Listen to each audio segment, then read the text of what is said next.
tutorial, I'm going to teach you how to do a worn and torn photo edge effects. So the first thing you want to do is double click on the server, go under students, under your name, to your photos, and figure out which photo you would like to use. And then you're going to drag it again into Photoshop PS on the docking station and it will open up. Before you begin, you want to go File, Print, and you're going to print to the color cube. Make sure that you scale to fit media, and then print it out. You always want to do a before and after photo. Once you finish that, we're going to duplicate this. Well, actually, no, we're going to duplicate it, which is Apple J or Command J on the keyboard. And then we're going to go up to Image,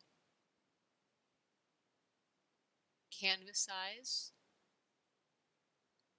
click in the middle, change it to percentage for both, and add 20% to each one.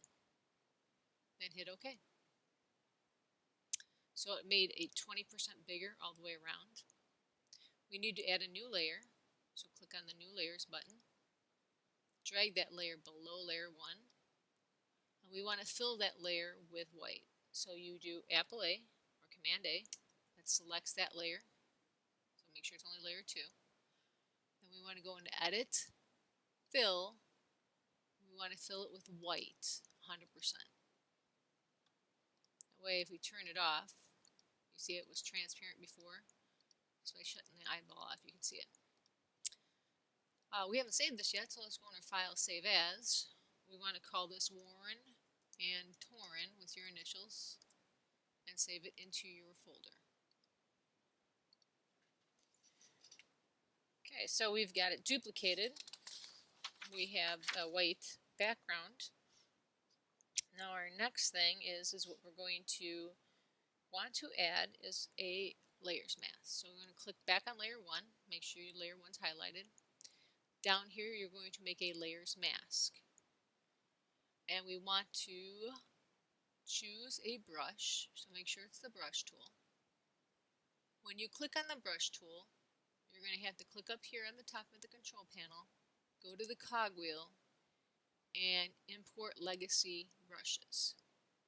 Once your legacy brushes are imported, you scroll down all the way to legacy, and you're going to look under legacy brushes. You want thick, heavy brushes, and we want the rough, round bristle. That's what it looks like. Now I'm going to make it bigger. To make it bigger, you just use the right bracket and it makes it bigger. Make sure you have this, which is the mask layer, selected. And what you do is you just go around the edges and you make it look rough. So you just go back and forth, make it look like it has been torn. If you don't like it, you can undo it, Apple Z, but if not, just keep going through. You want to rough edges, and I just want you to do it real fast.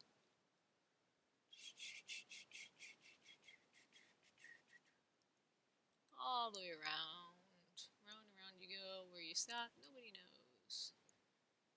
Okay, so I've got my round, rough edges in there.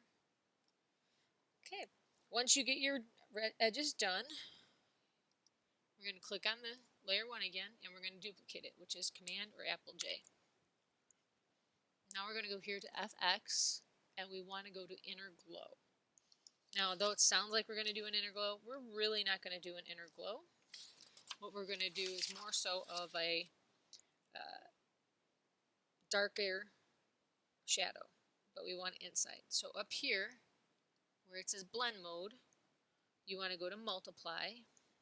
You want to change the opacity to 35%. And you want to click here and change the color, which is 00000 to black. And that puts a nice little effect on there. And we want to make sure the size is 24. Now we're not stopping there. So that's the inner glow. We're going to click on Drop Shadow. Make sure you have Drop Shadow highlighted. And we're going to add a drop shadow to it. So we want to make sure it says Multiply 30 We want the angle to be 135 and the distance 10, spread 0, and size 10. Once you're finished, hit OK. And that is your worn and torn edge effect. So then you can file, print out your final version, and then don't turn it in yet until you have 5 tutorials and your collage done.